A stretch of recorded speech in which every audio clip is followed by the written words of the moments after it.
கிறிஸ்துவுக்குள்ள அன்பான தேவ ஜனங்களே, இந்த 2026 உங்கள் எல்லாருக்கும் புத்தாண்டு வாழ்த்துக்கள். Happy new year. நம்ம இந்த புத்தாண்டில் தேவனுடைய மகிமையினால் ஆஸ்வதிக்கப்பட்டிருக்கிறோம் என்று நான் விசுவாசிக்கிறேன். நீங்களும் கூட தொடர்ந்து இந்த 2025 கிரைஸ்ட் சர்ச் இன்டர்நேஷ்னல் சேனலை பார்த்து நீங்கள் ஆஸ்வதிக்கப்பட்டிருக்கீங்கன்னு நான் விசுவாசிக்கிறேன். இந்த புதிய ஆண்டிலும் கூட மீண்டுமாய் இந்த சேனல் மூலமாக கர்த்தர் உங்களுடைய வாழ்க்கையை ஆஸ்வதிப்பார் என்று நான் கர்த்தருக்குள் விசுவாசித்து ஆண்டவருக்கு நான் நன்றி செலுத்துகிறேன். இப்பொழுது கூட கண்களை மூடி நம்ம ஜெபம் பண்ணுவோம். இந்த புதிய ஆண்டில் உங்களோடு கூட நான் பேசுறதுல ஆண்டவருக்கு நான் நன்றி செலுத்துகிறேன். எங்களை அதிகமாக நேசிக்கிற நல்ல தகப்பனே, இந்த நாளில் கூட இந்த வார்த்தை எங்களோடு கூட கேட்டுக்கொண்டிருக்கிறதான ஜனங்களுக்காக நான் ஜெபிக்கிறேன். கர்த்தர் தாமே இந்த வார்த்தையை கொண்டு ஒவ்வொருவரையும் நீர் ஆஸ்வதிப்பீராக, உன்னுடைய நாமத்தை மகிமைப்படுத்துவீராக. பரிசுத்த ஆவியானவரே எங்களுக்கு உதவி செய்வீராக. இயேசுவின் நாமத்தில் பிதாவே, ஆமென். இந்த 2026 உங்களோடு கூட நான் பேச விரும்புகிற வசனம் யோவான் 15 அதிகாரம் 4-5 வசனம். என்னில் நிலைத்திருங்கள், நானும் உங்களில் நிலைத்திருப்பேன். கொடியானது திராட்சை செடியில் நிலைத்திராவிட்டால் அது தானாய் கனி கொடுக்க மாட்டாது போல, நீங்களும் என்னில் நிலைத்திராவிட்டால் கனி கொடுக்க மாட்டீர்கள். நானே திராட்சை செடி, நீங்கள் கொடிகள். ஒருவன் என்னிலும் நான் அவனிலும் நிலைத்திருந்தால் அவன் மிகுந்த கனிகளை கொடுப்பான். என்னை இல்லாமல் உங்களால் ஒன்றும் செய்யக்கூடாது. இந்த வசனத்துல ஆண்டவராகிய இயேசு கிறிஸ்து சொல்றாரு, நீங்கள் என்னில் நிலைத்திருங்கள், அப்பொழுது மிகுந்த கனிகளை கொடுப்பீங்க. நம்ம எப்போ ஆண்டவராகிய இயேசு கிறிஸ்துவை ஏற்றுக்கொண்டோமோ, ரட்சிக்கப்பட்டோமோ, அப்பயே நாம் அவருக்குள் நிலைத்து இருக்கிறோம் என்று வேதம் சொல்லுகிறது. அப்போ இங்க அவர் சொல்றாரு, abide in Jesus to bear more fruits. இன்னைக்கு நிறைய பேர் they want to see more fruits. அவங்க வாழ்க்கையில கனிகளை அதிகமாக கொடுக்கணும்னு விரும்புறாங்க. they want to be fruitful and multiply. அவங்க செய்யற எல்லா காரியமும் ஆஸ்வதிக்கப்படணும், அது பெருகணும், அது மகிழ்ச்சியினால இருக்கணும், குரோத்தை பார்க்கணும் நிறைய பேர் விரும்புகிறோம். அது நல்ல விஷயம். இந்த 2026 அப்படியா கர்த்தர் உங்களை ஆஸ்வதிப்பாரு நானும் விசுவாசிக்கிறேன். எதெல்லாம் நீங்கள் ஸ்ட்ரகிள் ஆனீங்களோ 2025 எதெல்லாம் உங்களுக்கு ஒரு குரோத்தை பார்க்க முடியலையோ, எந்த காரியங்கள்லாம் இன்னும் உங்களுக்கு தோல்வியும் எதுவுமே சக்ஸஸ் இல்லைன்னு நினச்சிருந்தீங்களோ, இந்த 2026 அப்படி இருக்காது. ஆண்டவர் உங்களுக்கு ஒரு பெருக்கத்தின் ஆண்டாய் கர்த்தர் இதை ஆஸ்வதித்து இருக்கிறாரு. ஆண்டவராகிய இயேசு கிறிஸ்து சொன்ன வார்த்தையை நான் மீண்டும் உங்களுக்கு சொல்கிறேன், பி ஃப்ரூட்ஃபுல் அண்ட் மல்டிப்ளை. ஆதியாகமத்தில் நம்ம பார்க்குறோம், பி ஃப்ரூட்ஃபுல் அண்ட் மல்டிப்ளைன்னு சொல்லி ஆதாமையும் ஏவாளையும் கர்த்தர் ஆஸ்வதிக்கிறார். ஆதாமும் ஏவாளும் இந்த பூமியில பிறந்த அந்த நாளில் அவங்க சிருஷ்டிக்கப்பட்ட அந்த நாளில் அவங்கள பார்த்து ஆண்டவர் எந்த கண்டிஷனும் சொல்ல, இதை செய்ய அதை செய்யலாம் சொல்ல, அவங்கள பார்த்து சொன்ன முதல் வார்த்தையே பி ஃப்ரூட்ஃபுல் அண்ட் மல்டிப்ளை. அவங்கள ஆசீர்வதித்தாரு. நம்ம தேவனாகிய கர்த்தர் நம்மளை ஆஸ்வதிக்கிற தேவனாக இருக்கிறார். நம்ம எந்த நிலையில இருந்தாலும், எப்படிப்பட்ட சூழ்நிலை இருந்தாலும், God wants us to be more fruitful. நம்ம பலன் கொடுக்கிறவர்களாய், பெருகுகிறவர்களாய் தேவன் நம்மளை விரும்புகிறவராக இருக்கிறார். அதுக்காக தான் நம்மளை ஆண்டவர் சிருஷ்டித்து இருக்கிறாரு. ஆனா இங்க அவர் சொல்றாரு, நீங்க பலன் கொடுக்கணும்னா என்னில் நிலைத்திருங்கன்னு சொல்றாரு. இன்னொரு வசனத்தை கூட நான் உங்களுக்காக வாசிக்கிறேன். அப்போஸ்தலர் நடபடிகள் 17 அதிகாரம் 28 வசனம். ஏனெனில் அவருக்குள் நாம் பிழைக்கிறோம், அசைகிறோம், இருக்கிறோம். அப்படியே உங்கள் புலவர்களில் சிலர் நாம் அவருடைய சந்ததியார் என்று சொல்லி இருக்கிறார்களே. அப்போஸ்தலர் பவுல் சொல்றாரு, நாம் அவருக்குள் பிழைக்கிறோம், நிலைக்கிறோம், அசைகிறோம். we move, we live, we dwell in him. நாம் அவருக்குள் பிழைத்திருக்கிறோம், நிலைத்திருக்கிறோம், அசைகிறோம். கிறிஸ்து இல்லாம நம்ம வாழ்க்கையில எதுவுமே கிடையாது. எப்போ நீங்க ஆண்டவராகிய இயேசு கிறிஸ்துவை ஏற்றுக்கொண்டீங்களோ, நீங்க அவருக்குள்ள இருக்கிறீங்க. அவருக்குள் சகல பரிபூர்ணமும் இருக்கிறது என்று வேதம் சொல்லுகிறது.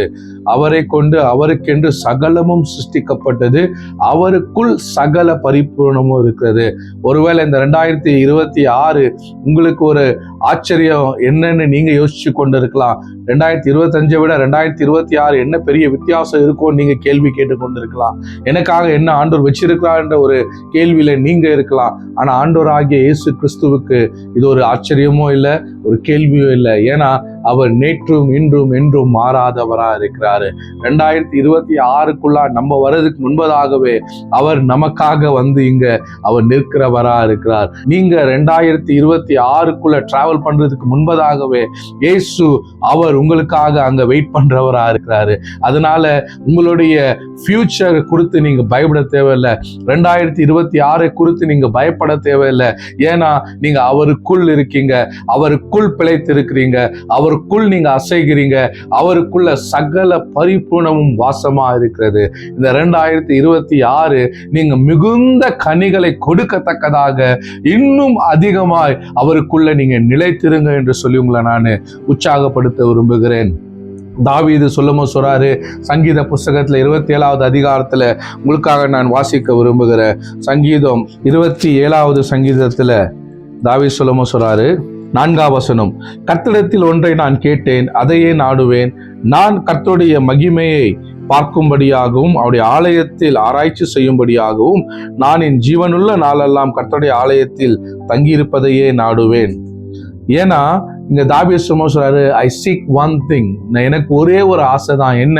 அவருடைய ஆலயத்துல தங்கி இருப்பது, அவருடைய மகிமையை காண்பது, அவரை ஆராய்ச்சி செய்வது. இங்க இயேசு யோவான்ல சொல்றாரு, நீங்கள் என்னில் நிலைத்திருங்கன்னு சொல்லி. அப்போ எப்போ நம்ம கர்த்தருக்குள்ள நிலைத்திருக்கிறோமோ, இயேசுக்குள்ள நம்ம வந்து கனெக்ட் ஆகிருக்கிறோமோ, நம்ம மிகுந்த கனிகளை கொடுக்கிறோம், நம்ம வாழ்க்கை ஃப்ரூட்ஃபுல்லா மாறுது. ஏன்னா ஒரு செடியை எடுத்துக்கொள்ளுங்க, ஒரு செடியை நம்ம அதனுடைய பிரான்ச்சை எப்போ நம்ம கட் பண்ணி அந்த பிரான்ச்சோடைய அந்த பீஸை கொண்டு வந்து நீங்க வீட்டுல வச்சு பாருங்களேன். ஒருவேளை நீங்க அதை கட் பண்ணி கொண்டு வரும்போது அது ஒருவேளை பார்க்கறதுக்கு பச்சை பசேன்னு தெரியலாம், அது பார்க்கறதுக்கு அதோடைய லீவ்ஸ் எல்லாம் பச்சையா இருக்கலாம். இல்ல ஒருவேளை தண்ணியில போட்டு வச்சிங்கன்னா அது 1 வாரம் 2 வாரம் ஒருவேளை அது வந்து பார்க்கறதுக்கு பச்சையா இருக்கலாம். ஆனா அதுக்குள்ள ஜீவன் இல்லைன்னா அது ஒவ்வொரு நாளும் என்ன ஆகுது? ட்ரை ஆகி போகிறதா இருக்கிறது. இன்னைக்கு ரட்சிக்கப்பட்ட நம்ம கூட we have to have a daily devotion with Jesus.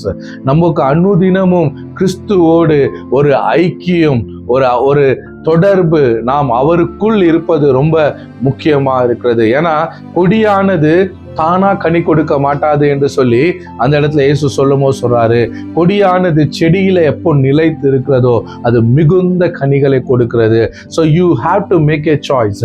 நீங்க இந்த 2026ல ஒரு தீர்மானம் எடுக்கணும். நீங்க அவருக்குள்ள இருக்கீங்க, அவருக்குள்ள பிழைத்து இருக்கிறீங்க, அவருக்குள்ள அசைகிறீங்க. இன்னும் அதிகமாய் நான் அவருக்குள்ள நான் கனி கொடுக்கிறவனாய் மாற வேண்டும் என்று நீங்க ஒரு தீர்மானம் எடுக்கணும். நான் சொல்றேன், கனியானது நீங்களே ஜென்ரேட் பண்ற ஒரு விஷயம் இல்லை, அது உங்களுக்குள்ள இருந்து பரிசுத்த ஆவியானவர் உங்களை அதை பெருக செய்கிறவரா இருக்கிறாரு. you have to make a choice. இதுவரைக்கும் நான் இல்லாத அளவு I want to be with Jesus. இதுவரைக்கும் நான் இல்லாத அளவு I want to abide in Jesus. கிறிஸ்துக்குள்ள நான் நிலைத்திருக்க நான் ஒரு தீர்மானத்தை இந்த 2026ல நான் எடுக்கிறேன். ஏன்னா என் வாழ்க்கை அவர் ஆஸ்வதிச்சிருக்கிறாரு, அவருக்குள் சகல பரிபூரணமும் இருக்கிறது என்று வேதம் சொல்லுகிறது. சங்கீதக்காரன் சொல்லுமோ சொல்றாரு, மான்கள் நீரோடை மேல் வாஞ்சையா இருக்கிறது போல என் ஆத்துமா உன்மேல் தாகமா இருக்கிறது என்று சொல்லி. இந்த 2026 என் அன்பான தேவ ஜனமே, you have to make a choice. As the deer panted for water, my soul longs after you, Lord. என் ஆத்துமா உங்க மேல தாகமா இருக்கு ஆண்டவரே. I want to be more closer to you. இதுவரைக்கும் இல்லாத அளவு நான் உங்களுக்குள்ள நிலைத்திருக்க விரும்புகிறேன். இதுவரைக்கும் இல்லாத அளவு நான் உங்களுக்குள்ள அசைந்திருக்க விரும்புகிறேன். இதுவரைக்கும் இல்லாத அளவு நான் உங்களுக்குள்ள பிழைத்திருக்க விரும்புகிறேன் ஆவியானவன் சொல்லி பாருங்க. He will take you into the deep. ஆண்டவர் முழங்கால் அளவு இல்ல, இடுப்பால் அளவு இல்ல, நீங்க முழுகி அவருடைய ஆசீர்வாதத்துக்குள்ள, அவருடைய அபண்டன்ட்குள்ள ஆண்டவர் உங்களை கொண்டு போக விரும்புகிறவரா இருக்கிறாரு. உலகத்துல ஒருவேளை ஸ்ட்ரகிள் இருக்கலாம், உலகத்துல ஒருவேளை அநேக பெயின்ஃபுல்லான சிச்சுவேஷன் உண்டாகலாம். ஆனா எப்பொழுது நீங்க கிறிஸ்துவுக்குள்ள நிலைத்திருக்கிறீங்க, பிழைத்திருக்கிறீங்க, அசைகிறீங்க என்ற உணர்வு சத்தியம் உங்களுக்குள்ள இருக்கிறதோ, இந்த 2026 உங்களுக்கு ஒரு ஷாக் இருக்காது, அது உங்களுக்கு பிளஸ்ஸிங்கா இருக்கும். ஏன்னா நம்முடைய நிச்சயம் ஆண்டவராகிய இயேசு கிறிஸ்துவா இருக்கிறாரு. அவர் சொல்லி இருக்கிறாரு, நீங்கள் எனக்குள், என் வார்த்தை உங்களுக்குள் நிலைத்திருந்தால் நீங்கள் மிகுந்த கனிகளை கொடுப்பீங்கன்னு சொல்லி. அதனால நீங்க உங்க சிந்தையை பார்த்து, உங்க ஆத்துமாவை பார்த்து, உங்க குடும்பத்தை பார்த்து, உங்க பிசினஸை பார்த்து, உங்களை சுற்றி உள்ள எல்லாத்தையும் பார்த்து சொல்லுங்க, இந்த ஆண்டு நான் மிகுந்த கனிகளை கொடுக்க போறேன்.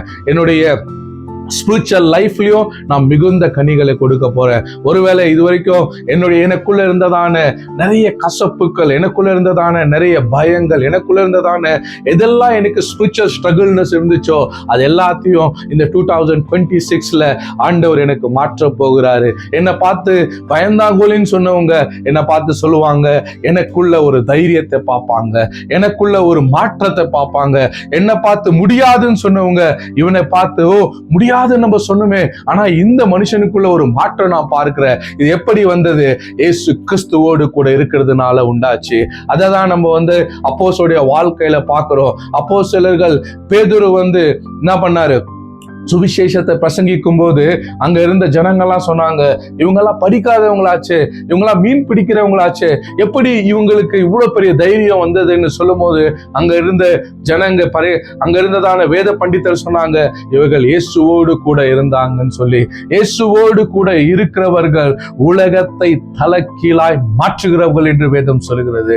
சோ நீங்களும் நானும் இயேசுவோடு கூட இருக்கிறவர்கள். இயேசு நமக்குள்ள இருக்கிறார், நாம் அவருக்குள்ள இருக்கிறோம். நாம் அவருக்குள் பிழைத்து இருக்கிறோம் என்றால், அவருக்குள் வாழ்கிறோம் என்றால், அவருக்குள் அசைகிறோம் என்றால், நாம் சகல பரிபூர்ணத்திலும் நிரப்பப்பட்டிருக்கிறோம் என் அன்பான தேவ ஜனமே.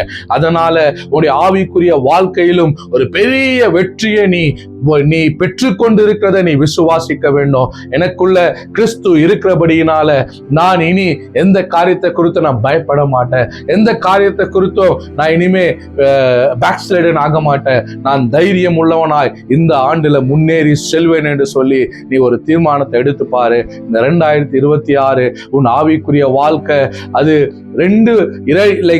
இருமனம் உள்ளவனா நீ இல்லாதபடிக்கு, ஆற்றில் ஒரு காலு சேற்றில் ஒரு காலு இல்லாதபடிக்கு, கிறிஸ்துவுக்குள்ள அவருடைய பரிபூரண சகல ஆஸ்வாத்தினாலும் பரலோகத்தின் சகல ஆஸ்வாத்தினாலும் தேவன் உன்னை நிரப்பி இருக்கிறாரு. அதை நீ வாழ்ந்து சுகமாயிரு என்று சொல்லி இன்னைக்கு உன் ஆவிக்குரிய வாழ்க்கையை பார்த்து நான் பேசுகிறேன். ஆவிக்குரிய சகல ஆஸ்வாத்தினாலும் இந்த ஆண்டு தேவன் நம்மளை இன்னும் அதிகமாய் கனி கொடுக்க வைக்கிறவரா இருக்கிறாரு. ஆவிக்குரிய ஒரு பெருக்கமோ இல்லை ஆவியில நாம் கனி கொடுக்கிறது என்பது நம்ம பார்த்து கொண்டு இருக்கிறோம். எப்படி இன்னும் அதிகமா நம்ம அவருக்குள்ள நாம் கனி கொடுக்கிறவர்களா இருக்கிறோம். ஆவியில மிகுந்த கனிகளை நீங்க கொடுக்கிறவர்களா இருக்கீங்க. கலாத்தியர் புஸ்தகத்துல இருந்து நான் உங்களுக்கு வாசிக்க விரும்புறேன்.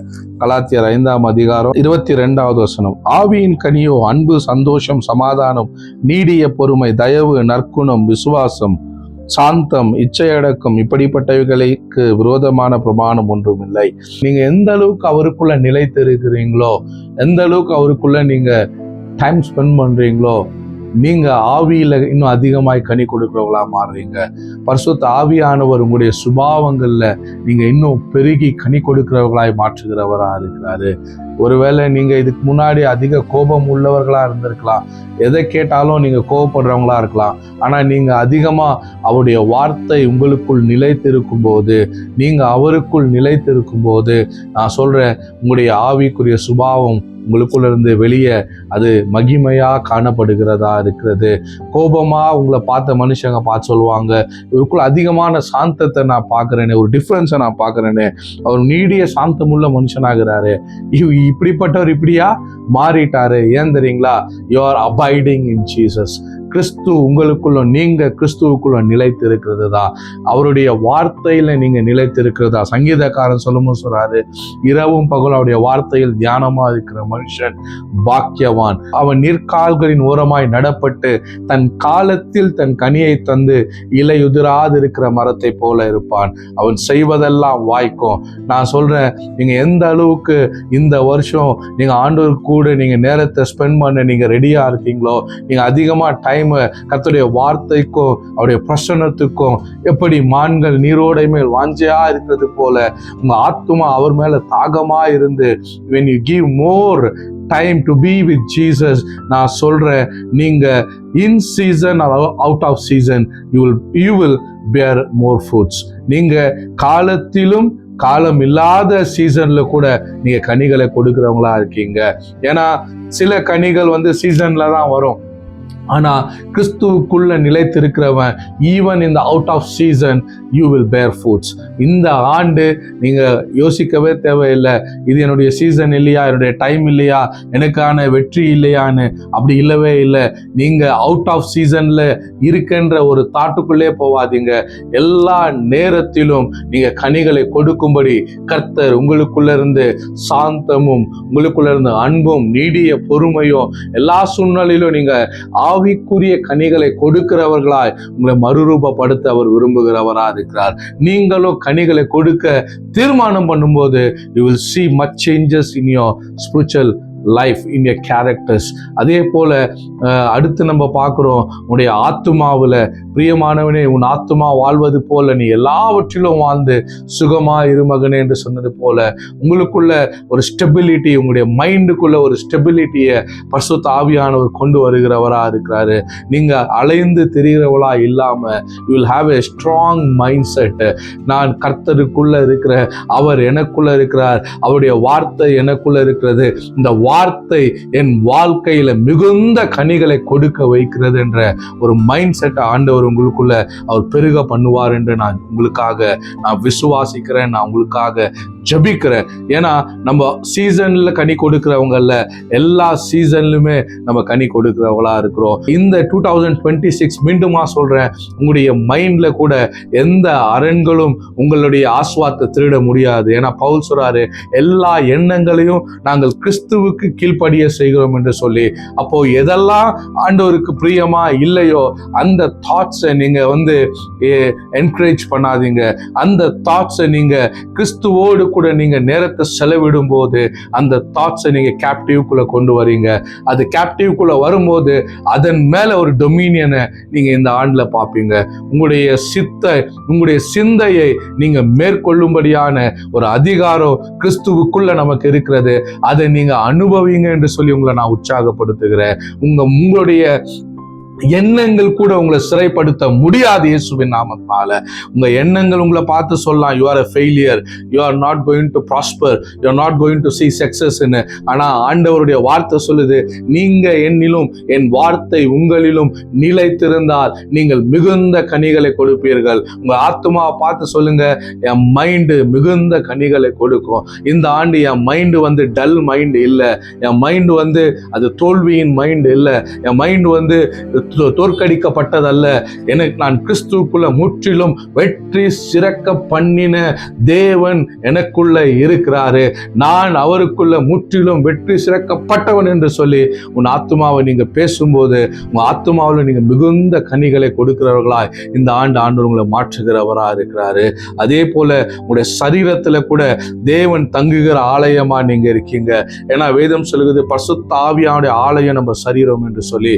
அப்போ பிசாசுக்கு எதிர்த்து நில்லுங்கள், பிசாசு உங்களை விட்டு ஓடி போவான் என்று வேதம் சொல்லுகிறது. பிசாசை துரத்துறதுக்கு நம்ம ஆண்டவர் கீழ்ப்படிந்து அப்பால் எப்போ சாத்தானேன்னு சொன்னா பிசாசு ஓடி போயிடும். ஆனா நம்முடைய சரீரம் அப்படி கிடையாது. நம்முடைய சரீரம் அது மாம்ச சுபாவமா இருக்கிறது. அதை தான் பவுல் கலாத்தியல சொல்றாரு, அது மிகுந்த கேடு உள்ளதா இருக்கிறது. ஆனா இந்த மாம்ச சுபாவத்தை நீங்க எதிர்த்து நிற்கிறவர்கள் அல்ல, அதை நீங்க சிலுவையில அறைகிறவர்களா இருக்கீங்க. You have to daily deal with your flesh. உங்களுடைய மாம்சத்தை அனுதினமும் நீங்க என்ன பண்ணணும், அதை நீங்க you have to die yourself. அப்போஸ்தலன் பவுல் சொல்றாரு, மாம்ச சரீரத்தை குறித்து அவர் பேசும்போது பேசுறாரு, கலாத்தியர் 2வது அதிகாரம் 20வது வசனம், கிறிஸ்துவுடனே கூட சிலுவையில் அறையப்பட்டேன், ஆயினும் பிழைத்திருக்கிறேன், இனி நான் அல்ல எனக்குள் கிறிஸ்துவே பிழைத்திருக்கிறார். பிசாசுக்கு எதிர்த்து நில்லுங்கள், பிசாசு உங்களை விட்டு ஓடி போவான் என்று வேதம் சொல்லுது. ஆனா மாம்சத்தை அப்பாலே போ சாத்தானேன்னு சொன்னா மாம்சம் என்ன பண்ணாது, உங்களை விட்டு ஓடி போகாது. மாம்சத்தின் கிரிய அனுதினமும் நம்ம வாழ்க்கையில என்ன பண்றோம், நம்ம ஃபேஸ் பண்றவங்களா இருக்கிறோம். பிகாஸ் இட்ஸ் பீன் அது நம்ம கூடயே ஒட்டி கொண்டு இருக்கு. மாம்சத்தின் சுபாவம் நம்மளை விட்டு அது என்ன பண்ண முடியாது, வெளியே துரத்த முடியாது. அது கூட தான் நம்ம டிராவல் பண்றவங்களா இருக்கிறோம். ஆனா அது நம்ம மேல அதிகாரம் செலுத்த முடியாது. இந்த மாம்ச கிரியை நம்மளை ஜெயிக்க முடியாது. ஏன்னா இயேசு கிறிஸ்து நமக்குள் நிலைத்திருக்கிறார்.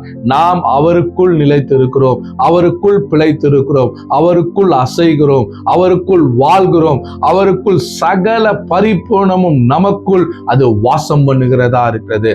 அதனால இந்த மாம்ச கிரிய நமக்கு விரோதமா அது வரும்போது பவுல் சொல்றாரு, கலாத்தியர் 2ஆம் அதிகாரம் 20வது வசனத்துல, கிறிஸ்துவுடனே கூட சிலுவையில் அறையப்பட்டேன், ஆயினும் பிழைத்திருக்கிறேன், இனி நான் அல்ல, கிறிஸ்துவே எனக்குள் பிழைத்திருக்கிறார். நான் இப்பொழுது மாம்சத்தில் பிழைத்திருக்கிறதோ என்னில் அன்பு கூர்ந்து எனக்காக தம்மை தாமே ஒப்பு கொடுத்த தேவனுடைய குமாரனை பற்றும் விசுவாசத்தினாலே பிழைத்திருக்கிறேன். ஹல்லேலூயா. இங்க பவுல் சொல்றாரு, இனி நான் அல்ல, கிறிஸ்துவே எனக்குள் பிழைத்து இருக்கிறார். அப்போ உங்க மாம்ச கிரியை அனுதினமும் நீங்க உங்களுடைய மாம்சத்தை பார்த்து சொல்லணும், நீ சிலுவையில அறையப்பட்டிருக்கிற. உன்னுடைய அடிமைத்தனத்தை கொலோசிய புஸ்தகத்துல தேவன் அப்போஸ்தலன் பவுல் எழுதின வார்த்தையின்படியே அதை தேவன் என்ன பண்ணாரு, நடுவில் இராதபடி மாம்சத்தின் கிரியை அவர் என்ன பண்ணாரு, எல்லா அதிகாரத்தையும் அவர் உரிந்து கொண்டு அதை வெளியரங்கமான கோலமாக்கி சிலுவையில் நடுவில் ஆணி அடித்தார். அதன் மீது அவர் வெற்றி சிறந்தார் என்று வேதம் சொல்லுகிறது. அப்ப நீ பாவத்துக்கு அடிமை இல்லை, உன் மாம்ச இச்சைக்கு நீ அடிமை இல்லை, உன் மாம்ச சுபாவத்துக்கு நீ அடிமை இல்லை. அதுல இருந்து நீ மீட்கப்பட்டு இருக்கிறாய், விடுவிக்கப்பட்டு இருக்கிறாய் என்ற உணர்வு உங்களுக்குள்ள வரும்போது உங்க மாம்சம் உங்களை மேற்கொள்ள முடியாது, உங்க மாம்சம் உங்களை பலவீனப்படுத்த முடியாது, வியாதி உங்க சரீரத்தை அழிக்க முடியாது. நீங்கள் சுகமாய் இருக்கும்படி இயேசு இந்த 2026 உங்களை அவருக்குள் நீங்கள் பிழைத்து அவருக்குள் நீங்க வாழ்ந்து சுகமா இருக்கும்படி தேவன் விரும்புகிறவரா இருக்கிறார். அல்லேலூயா. அதனால ஆவி, ஆத்மா, சரீரம் இது மூன்றிலும் நீங்க மிகுந்த கனிகளை நீங்க கொடுப்பீங்க என்று சொல்லி உங்களை நான் வாழ்த்துகிறேன். அது மாத்திரம் இல்ல, நம்ம 15ஆம் அதிகாரத்தை நம்ம வாசிச்சோம், கொடியானது எப்படி செடியோடு கூட இணைந்து இருக்கிறதோ அப்பொழுது மிகுந்த கனிகளை கொடுக்கும்னு சொல்லி இயேசு கிறிஸ்து சொல்றாரு. அப்போ தோட்டக்காரன் என்ன பண்றாராம், கனி கொடுக்கிறதான செடியை மிகுந்த கனிகளை கொடுக்கும்படி அதை சுத்தப்படுத்துகிறார் என்று சொல்லுகிறது. சில நேரம் நம்ம வாழ்க்கையில இந்த ப்ரூனிங் ப்ராசஸ் வரும்போது நம்ம நினைப்போம், இன்னும் ஆண்டவர் என்னை சோதிக்கிறாரா, என்ன ஆண்டவர் என்னை டெஸ்ட் பண்றாரா நம்ம நினைப்போம். Pruning it's always good. எந்த ஒரு செடி பலன் கொடுக்கிறதோ இல்ல அதுக்கு ஃப்ரூட்ஃபுல்லா இருக்கோ அதுக்கு ப்ரூனிங் ரொம்ப அவசியம். ஏன் தெரியுமா, அது எந்த அளவுக்கு சுத்தப்படுத்துறோமோ அந்த அளவுக்கு அது மிகுந்த கனிகளை கொடுக்குது. இந்த 2026 கூட ஆண்டவர் உங்களை இன்னும் அதிகமா சுத்தப்படுத்துற ஒரு சீசனுக்கு நீங்க விட்டு கொடுங்க. Don't be discourage. சில காரியங்கள் நம்ம வாழ்க்கை நடக்கும் போது ஆண்டவர் ஏன் இதை செய்யறான்ற கேள்வியை கேட்காதீங்க. அதுக்கு நீங்க அமைதியா விட்டு கொடுத்து பாருங்க. அதுல உங்களுக்கு ஒரு பெரிய வெற்றியை ஆண்டவர் கொடுக்கிறவரா இருக்கிறாரு. அந்த சீசன்ல ஒருவேளை உங்களுக்கு எதுவுமே நடக்காதது போல இருக்கலாம். ப்ரூனிங் பெயின்ஃபுல்லா தான் இருக்கும், ஏன்னா கட் பண்ணும் போது வலிக்கும். ஆனா அதே கட் பண்ணி அதை ப்ரூன் பண்ண பிறகு அதுல மிகுந்த கனிகள் வரும்போது அந்த செடி அது அநேக பலனுள்ளதாக மாறுகிறது. இன்னைக்கு நம்ம லைஃப்ல 2026 ஆண்டவர் மிகுந்த கனிகளை கொடுக்க வைப்பார் என்பதுல சந்தேகமே இல்லை. ஒருவேளை ப்ரூனிங் உங்களுக்குள்ள நடக்குதுன்னா நீங்க மகிழ்ச்சியா இருங்க, சந்தோஷமா இருங்க. ஏன்னா அதை தான் ஆபக்கூக்குல பக்தன் சொல்றாரு, நான் அத்திமரம் துளிர் விட்டாலும் துளிர் விடாமல் போனாலும், திராட்சை செடி கனி கொடுத்தாலும் கனி கொடாமல் போனாலும், தொழுவத்துல ஆடுகள் இருந்தாலும் மந்தையில மாடுகள் இல்லாமல் போனாலும் நான் கர்த்தருக்குள் மகிழ்ச்சியா இருப்பேன், என் தேவனுக்குள் களி கூறுவேன். ஏன் தெரியுமா, அது இல்லை இல்லை இல்லை இல்லைன்னு சொல்லிட்டு கடைசியா சொல்றாரு, எனக்குள்ள சந்தோஷம் இருக்குங்க, எனக்குள்ள ஜெயம் இருக்கும், எனக்குள்ள நம்பிக்கை இருக்கும். ஏன், இது இல்லைன்றது ஒரு டெம்பரவரி தான், ஆனா எல்லாமே மாறும். அந்த நிச்சயம் எனக்குள்ள இருக்கிறதுனால நான் கர்த்தருக்குள் சந்தோஷமா இருப்பேன், நான் கர்த்தருக்குள் களி கூறுவேன். அல்லேலூயா. ஒருவேளை இந்த 25ல நிறைய விஷயம் உங்களுக்கு இல்ல இல்ல இல்லன்றதை நீங்க பார்த்திருக்கலாம். ஆனா இந்த 26 இல்லன்றது கிடையாது. abundant flow, abundant prosperity, abundant growth, அதிகமாய் பலன் கொடுக்கிற ஆண்டாய் கர்த்தர் உங்களை ஆசீர்வதிக்கிறார் என்பதை நீ விசுவாசி. உன்னை சுற்றி எல்லாவற்றையும் கர்த்தர் மாற்றி இருக்கிறார். நீ மிகுந்த கனிகளை கொடுப்பாய், நீ ஆசீர்வாதமாய் இருப்பாய் என்பதுல சந்தேகமே கிடையாது. இன்னும் கடைசியா ஒரு விஷயத்தை சொல்லி நான் முடிக்க விரும்புகிறேன்.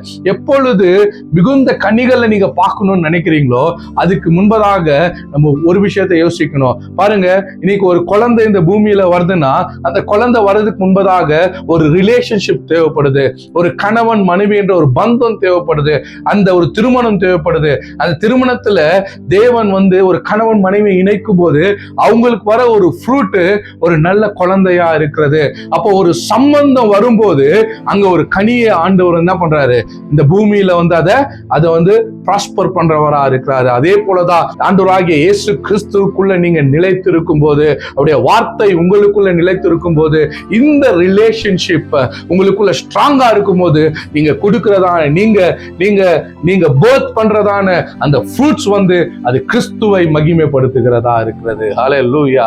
ஏன்னா கிறிஸ்துவுக்குள்ள இருந்து பிறக்கிற எல்லாமே அது மகிமையும் ஆஸ்வாத்தையும் இந்த பூமியில கொண்டு வருகிறதா இருக்கிறது. அதனால சகல ஆஸ்வாத்தினாலும் தேவன் உங்களை இந்த 2026 ஆஸ்வதிப்பார் என்று சொல்லி உங்களை வாழ்த்தி நான் ஆஸ்வதிக்கிறேன். Amen. God bless you.